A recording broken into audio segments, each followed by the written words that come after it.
Pa je zdaj to? No, daj pomagi mi to dvigati, no.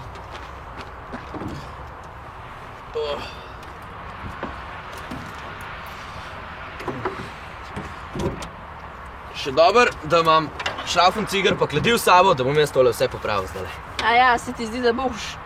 Ja, seveda ne, lej, to je star avto in star avto se popravlja na star način, se pravi, s kladivom pa šrafen cigarom. Prve avtomobile sploh niso popravljali avtomehanikari, ampak oni, ki so delali kot kočije.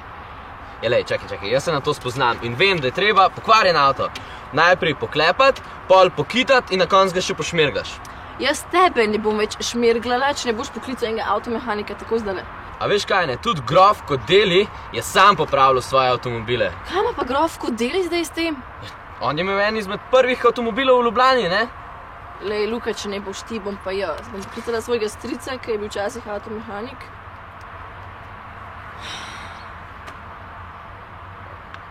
Živijo, Aleš, en problem imam.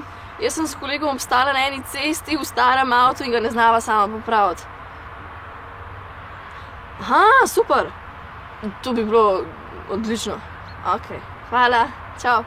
Rekel je, da pozna eno ful dobro ekipo in bo poslal te fante sem, da nama bojo pomagali. Ok, naj bo, no, čeprav ne vem zakaj, ker to bi ziher tudi jaz lahko popravil. Ja.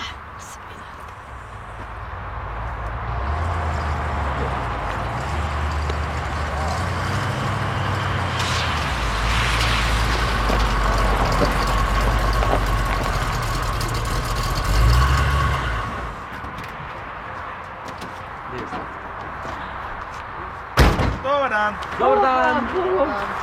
Kje je problem? Ja, Vse. verjetno, ne, mislim, jaz ne vem, kaj je narobe. Lahko pogledamo? Jo, seveda, ne. Fantje, pa dajmo.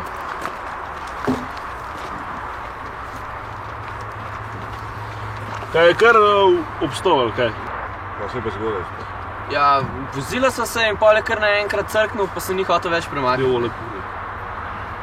Mojem, da bo treba kar delavnica. A, na cesti ne da to hitro rešiti. Zato temeljit pregledam. ja, prav, v redu. Se strinjaš? Ja, ni problema, samo da se to zrihta. Potem bomo pa mi tole kar odpeljali, pa bomo eno diagnozo tam naredili. Izobrazba za ta poklic avtokaroserista, kdor se hoče za to odločiti, je potem potrebno, da se vpiše v eno od srednjih strokovnih poklicnih šol, ki so v Ljubljani, Mariboru, Novem mestu, Celju, Ptuju, Škofji Loki in Velenju. Šolanje traja 3 leta. Program avtokaroserista pa združuje bivše programe avtokleparja in avtoličarja.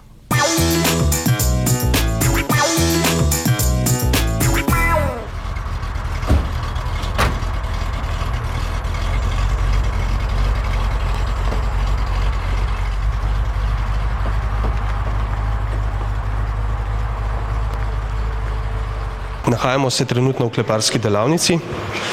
Lahko vidimo dijake, kako skušajo popraviti del karoserije, pokrov prtljage. Pri manjših udarcih oziroma ne preveč deformiranih delih se take stvari še vedno ravnajo v prvotno stanje. V primeru prevelike poškodbe pa se to danes preprosto ne izplača več. Pride do menjave teh delov. Se pravi, kakšna je zdaj diagnoza za tale motor, avto? Poglej, obstajata 2 variante. Ali naredimo nekaj na pol, ti ga na hiter poflikamo, po domače povedano, se odpelješ, bova je dati spet umrl. Ali se pa lotimo temeljite prenove. To se moraš pa sam odločiti. Ja, po moje kar temeljita obnova, ne, tako, da bo za ziher. No, to si se prav odločil. Kaj bi bilo treba pol narediti vse tole? Poglej, kar se tiče motorja, najbolj bilo, da bi motor ven vzel, ga razstavili, prekontrolirali, če vse je tako, ko mora biti. Kar je treba zamenjati, se zamenjati, to ti javimo, normalno ti spremljaš cel potek. In to je, kar se tiče motorja. Kar se tiče pločevine? Ja, pločevina je tudi zelo slaba. Rjasta, spredi, zadnji, koloteki, zelo slabo. Isto lahko pokitamo za pol leta, če pa lepo speskamo, prebrusimo, pošvasamo, pobarvamo do pločevina in avto kanal. Ja, če smo že motorja lotili, lahko tudi to zrihtamo, ja, vse skupaj. Najboljš bi bilo, ja. V redu, prav. Pa po mojem potem še, da se sedeže lepo pretercira in je to avto gotov, mora biti. Ok, ja, pa tudi to lahko, ja. Boštjan, da pa ti praviš? Spodaj slabo kaže. Peče malo pogledati. A pol se vi v bistvu ukvarjate s temeljitimi prenovami oldtimerjev ali kako? Ja, res je, to je preraslo iz golega konička v kar pravo orang delavnico. No. Kako, mislim, s čem se pa v bistvu bolj ukvarjate? Tako z vsemi vozili ali samo z avtomobili? Poglej, ukvarjamo se z vsemi vozili, od motora, ki vidiš tle cel kup, pa avtomobilov, tovornjakov, klepnikov in takih stvari. Pa to počnete, mislim, samo zase, pa da jih imate pa te avtomobile zase, ali tudi kam še tako peljete pogledati, pa to, mislim, razstaviti? Skoraj vsak vikend med sezono so rejli oldtimerjev po celi Sloveniji, tako da se dobivamo na redni bazi. Potem so razstave, potem so pa tudi ponazoritvene bitke. Kaj pa je to? To pa Grega povedal. Ja, to se pa potem mi še oblečemo lepo v uniformice, ki pritičejo temu času, vzamemo svoje orožje in se gremo bitke. A so vse kakšne prireditve ali kako? Ja, prireditve. Aha, za turiste pa to ali kaj tako? Tako. Aha, super, super. Oseba, ki konča šolo avtokaroserista oziroma to usposabljanje, se lahko zaposli v katerikoli delavnici, avtokleparski, avtoličarski, in opravlja osnovna avtokleparska in avtoličarska dela. S časom, ko pridobi prakso, lahko pa izvaja vsa od nezahtevnih do maksimalno zahtevnih del v procesu popravila enega karambuliranega vozila.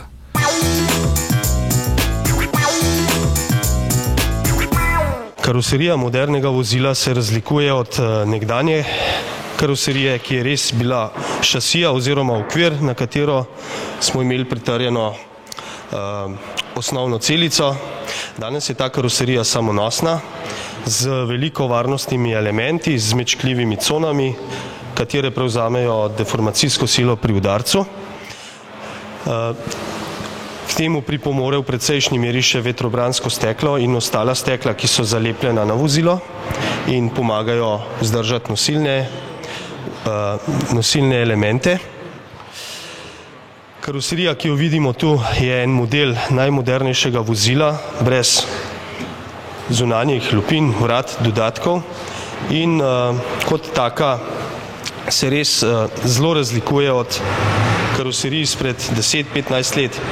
Zelo komplicirano oblikovani so prednji deli, ravno iz razlogov, ko sem jih omenil, da morajo prenašati vozne sile in sile udarcev, tako da zaščitijo potnike in voznika v čim večji meri.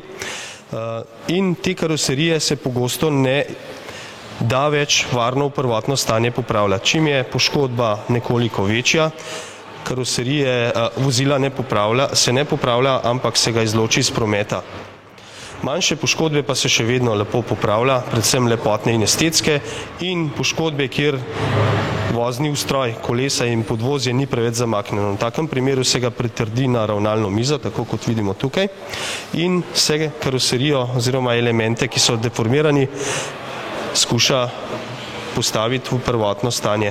Pri tem nam pomagajo zelo natančne merilne naprave, ki delujejo tudi na laserskem principu, in za vsako karoserijo so na voljo tudi podatki v elektronski obliki, da katere ključne mere se mora karoserija na koncu povrniti.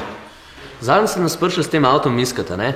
Pa dajte mi povedati, v bistvu, kjer avto sploh je to, no? To je Chevrolet El Camino, letnik 70. To je zelo pogost pick-up v Ameriki, predvsem Mehikanci ga imajo, tle je pa edini v Sloveniji. Edini v Sloveniji? Ja, edini. Kako pa to, da ste ga pa vi dobili, mislim, od kje ste ga sploh dobili? To je pa tako, enkrat sem gledal Discovery, ko so ga taki majstri, ko smo mi predelovali, so rekel, to moram imeti, drug dan so šel na internet, ladica in to je to. In ste ga pa zrihtali? Tako. Ne zrihtan še ni, je še v procesu, ampak tako da... Ja, zgleda početi, da stvari. Tako. Zakaj imate pa seno gor? To je pa od prejšnje razstave, je bila pa razstava ameriških vozil, pa smo ga mi na to mehikansko tematiko naredili. Super.